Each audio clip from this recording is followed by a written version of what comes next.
Assalamu alaikum, welcome back viewers at home. You're joining us for quite an interesting conversation on all things depression awareness. And joining me for this conversation, because I am no expert, is Ronald Abvajee, the award-winning wellness expert, to give us more insight in terms of the common symptoms and some of the myths that exist and treatment that you should probably consider if you're someone who is battling depression. But Ronald, assalamu alaikum, jazakallah so much for joining us. Wa alaikum salam. I love the question you asked me off air. I'm going to segue into that later on when we bring in a laugh and a smile and what does it actually mean internally. But thank you for that Oh, endorphin release. Alhamdulillah, Alhamdulillah. One good deed for the day, Alhamdulillah. Do you want to tell the audience what it was? No, do not embarrass me like that. But just coming back to the show, or our core focus of our discussion today on all things Depression Awareness Month. I want to find out from you. I really would like to start with understanding the common symptoms, if there is any, around depression. So depression is a mood disorder. It is a mental health disorder, and it's associated with prolonged feelings of immense sadness, and it just prolongs for longer than 2 weeks. Listlessness in life. There's no energy or want to do anything, and these are some of the signs and symptoms that we look out for. Others are that you stop doing activities you enjoy. You just are isolating from others. So depression for me is a condition that we don't know the actual cause, but we do know that it's a combination of genetic factors, environmental factors, lifestyle factors as well. So all of those factors play a part, and it really does impact so many people in the world when it comes to being diagnosed with depression. And with that, seeing that depression manifests itself differently from individual to individual, is there a way that an individual can assess outside of the idea that because when you tell your mind you suffer from something, you tend to see it, and I could be wrong in my assumption, but is there a way where someone can actually understand to say, you know what, no, this is depression. I might be someone that's happy all the time and jolly all the time, but deep down I'm actually struggling with depression. And this is what I love what you've said, because for me depression is not a condition that is highlighted by sadness. It's a condition of actually overachievers and achievement. Because what happens on the outside, we don't know on the inside. There's something also called functional depression, where you're constantly pushing, not resting. It's all about achieving, and you're never giving yourself a break. People will tell you, "Hey, how do you do this? Like, you just don't stop." That's known as functional depression, because again, it's to try to fill a void and distract others and self from the immense prolonged sadness and isolation that one may be feeling. So when we look at how does depression manifest, it's essentially, for lack of more physiological nuances, two ways. Two ways are: one is emotional, so you feel that prolonged sadness, you want to isolate, you go through suicide thoughts and wanting to kill yourself. You go through thoughts of, I'll be better off if I'm dead, a fully negative conversation happening internally. Physiologically, or in the body wise, it shows up as being you have a hectic mood changes, like hectic. And they're not just like once off because I had a bad day or a bad moment. It is prolonged and consistent. Second thing is sleep interruptions. Third thing is there's weight loss associated with it as well, because of the isolation. It literally is flagellation of self, where you want to punish yourself and you just really go into this inner world, not talking to others. In some people it manifests as distraction through doom scrolling. But then a step further would be is in children, it often manifests physiologically, tummy aches, headaches. Over and above that is the isolation and that behavior change and impact on academia. In men, it often gets shown differently, not to what we normally think it would be. It gets shown through irritability, heavy mood fluctuations, anger, frustration, massive changes in lifestyle, to distract from the emotions and trying to feel and deal with these emotions. That's how it shows up in men more often than not. And when we look at women, it shows up in the traditional way we perceive depression: sad, crying, teary, very emotional, and just really out of it. And that is the label, the broad umbrellas or buckets that I would look at how it manifests differently. You know what, Ronald, I truly appreciate the fact that you broke it down in terms of different gender and the idea of adults and kids. But now, to the man, you mentioned something about lifestyle changes. Then when people say, I know he's experiencing midlife crisis, could that be an indicator to saying, this person is got to depression or midlife crisis, something that exists, like menopause for women? Well, that's andropause for men in your mid-40s, right? Oh, And it's okay. called andropause because remember, women go through something called perimenopause, Yeah. which is a precursor to menopause. Yeah. And did you know that perimenopause can happen up to 10 years before you actually get menopause? Now, we know that menopause and andropause are to do with hormone fluctuations.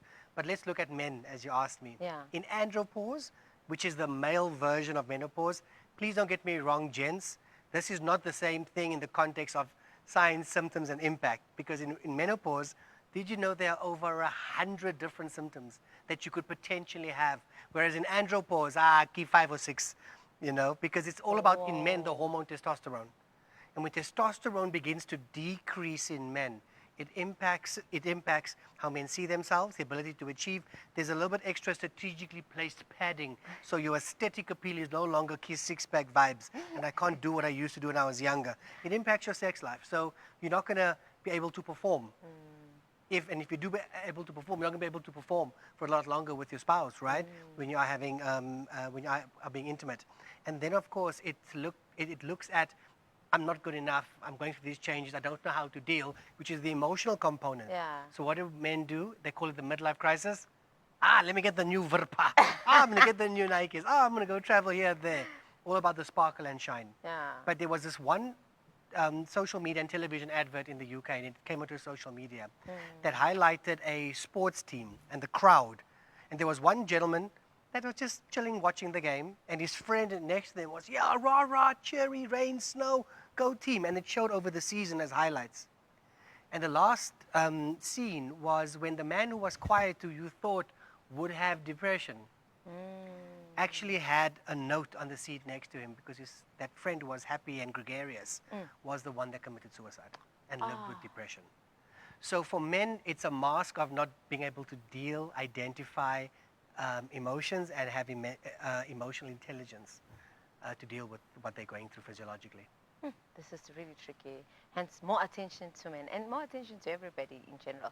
But now coming back to some of the myths, because I feel like myths and rumors, they spread so fast and they cast in stone versus like, the actual factual, understanding around, be it depression or anything around mental health. I want to find out from you, what are some of the myths that exist around depression and how can we sort of dispel or correct them? One, it's a condition of sadness. Yes, it is. There's immense prolonged sadness. But we must be very mindful of those that are achieving a lot, but on the inside are highlighting glimmers of what depression symptoms are. Because the achievement outward does not equate to what's happening in the inner world. So be very aware on friends and family close to you. The second thing is that if you're taking medication, there's something wrong with you, right? We do know that medication is part of the treatment protocol for depression, to help assist with the different neurotransmitters, to really amplify the serotonins and the dopamines and find a balance where it helps lift you from this funk that you are in. And then, of course, the depression is for the weak. Me, I'm strong, Baba. I'm strong. I can pick up 2 bricks. I'm strong. But strength is not an indicator of living with depression and dealing with depression. And lastly is that depression comes in, like when you finish, I've sorted it out. Yeah. Depression takes work every day. And this comes from a man in his 40s who lives with depression. And that's me. That in 2012 tried to commit suicide 3 times. Because what I associated in my outside world with success in business and then having failure, I didn't understand what was happening because what I associated with my identity suddenly crumbled. So I'm sitting here looking at you saying that every day I wake up with a decision to make. And then the last thing is that if you're living with depression, you're on your own.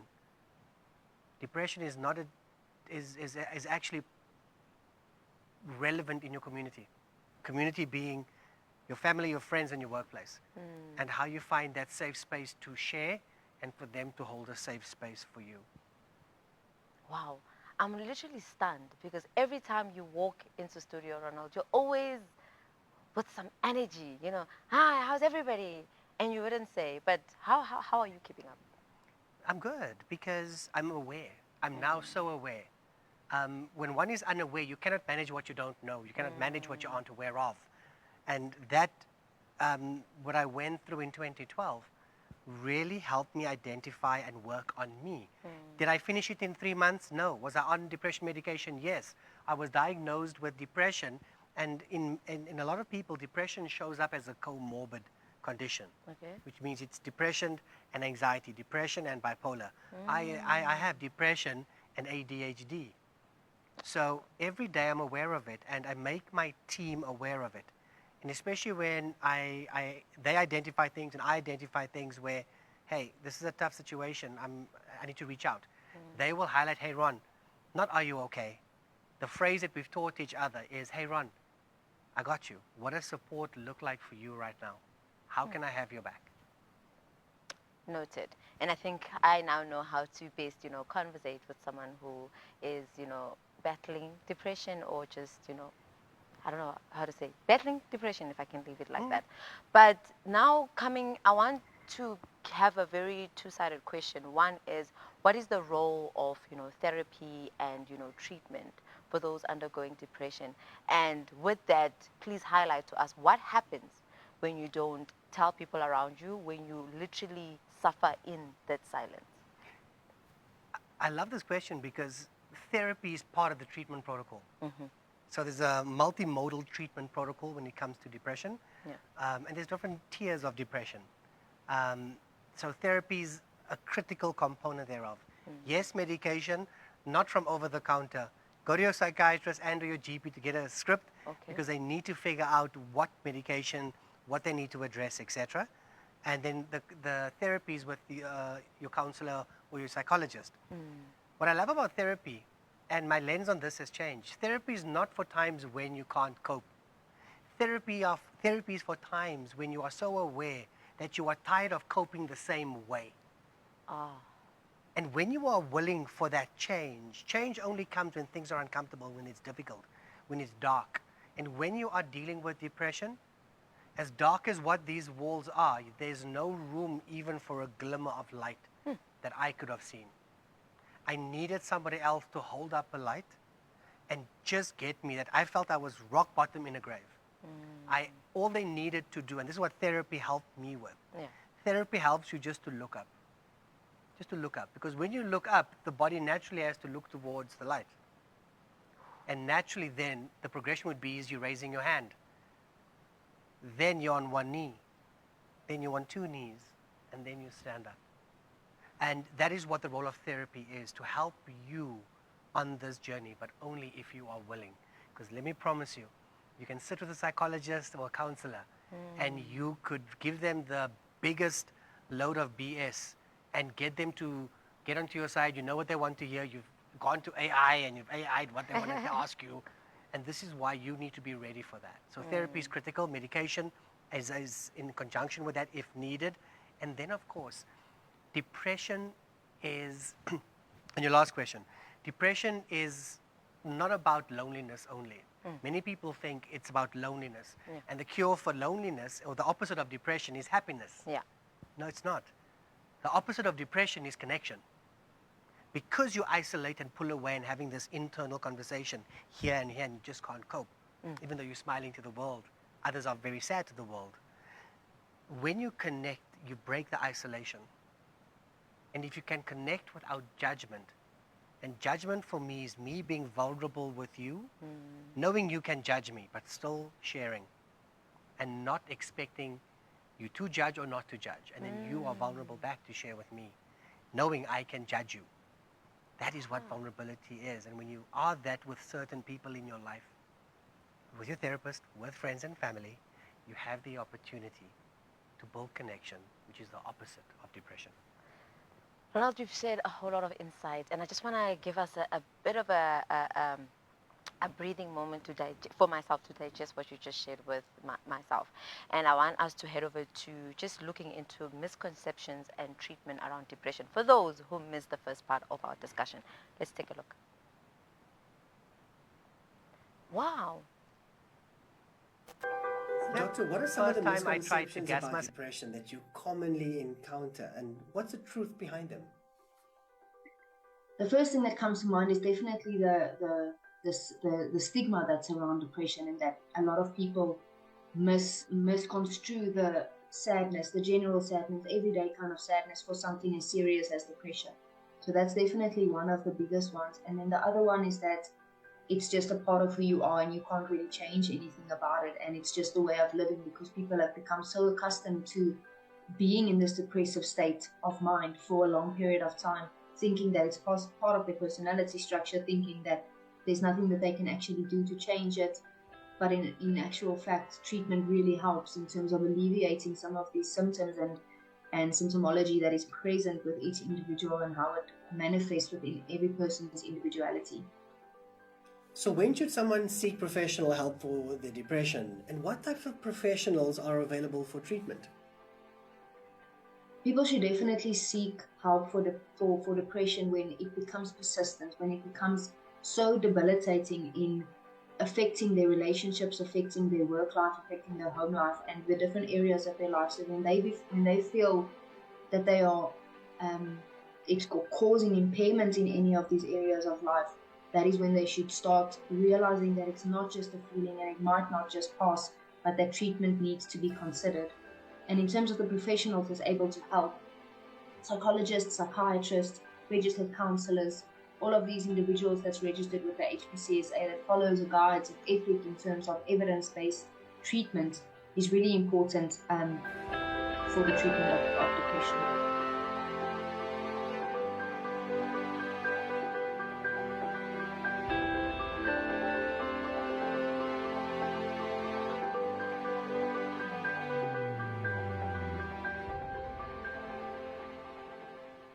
Welcome back, viewers at home. Now, Ronald, with the 2 minutes remaining, and I know you can do this, I would like to ask with regards to, you mentioned AI, and I know a lot of people now, because of the idea of costing and the idea of being seen, and AI offers that idea of confidentiality, if we can say so. What do you think is the role of technology and the digital interventions that exist around, allowing others to have access to the idea of getting the assistance that they need? And most importantly, what advice in terms of closing would you give to friends, family, and everybody watching around showing support and just creating that safe space for that individual? So globally, in America and certain European countries, the AI coaching, AI counseling has built in popularity, but it all depends on the laws of the country, POPIA, what you're sharing and not sharing. Please note, when you're sharing with AI, that goes somewhere into a language model. It might say it's confidential, but that's still a robot, like it or not. Yeah. But here's the thing. It does give you a base if you have the right frameworks and prompts to give you insight, but it's what you choose to do with that insight. Also, AI in most instances is very biased. It's biased in the way that it will tell you what you want to hear rather than what you need to hear, which misses that human connection part. So fundamentally, to get information, I believe, is important, but from a treatment perspective, you can digitize the human side of it, which is what we've done in My Health 360, and that's available for free to everyone. But still chatting to a human over the phone, meeting up with a human to talk to, speaks to that healing for depression doesn't just happen in clinics. It happens in communities. And the biggest crisis with depression is not the fact that we don't have funding. It's the fact that we don't have each other.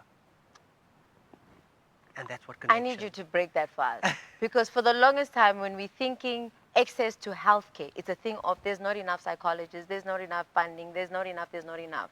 Now, when you're saying we need just each other, how so? And how can we actually be there for each other? Well, you're right. There are not enough psychologists, especially in the public sector. There are not enough social workers. There's not enough of the mental health first aiders. So there needs to be a policy in play that drives this because of the impact in our economy and in our country. Example, 72% of entrepreneurs say that they struggle with a mental health condition. 72%. But when you look at having each other, it starts from childhood. Okay. What are we creating in the environment that our children are growing up in? Are we allowing them to be distracted with devices, showing them that ignoring, fighting with parents, it's fine? You don't have to deal with the emotions, so we're not letting our children grow up in understanding emotional intelligence, emotional fitness. How do you label Yeah. emotions? Often you want to take and be punitive to the child instead of saying, hey, what is so interesting on the phone? Help me understand. Because you seek to be punitive before you seek to understand. And that you take into being an adult. And finally, by not having each other, we think we're an island on our own. Ubuntu is I am because we are, but I believe also we are because I am. And that means each and every one of us are accountable for our physical health and our mental and emotional health. And depression is part of that. And we need to have each other's backs as a community that lives by the golden thread of Ubuntu. And just like that, Ronald, jazakallah so much for coming in every Tuesday without fail and sharing with us on ways on how we can navigate some of these critical, conditions and diagnoses, and how we can live a more healthier lifestyle around that. Jazakallah so much. Afwan. Viewers at home, that was Ronald Abvajee sharing in on all things depression in terms of how we should do better, how we can actually do better by just being there for each other and being intentional and present.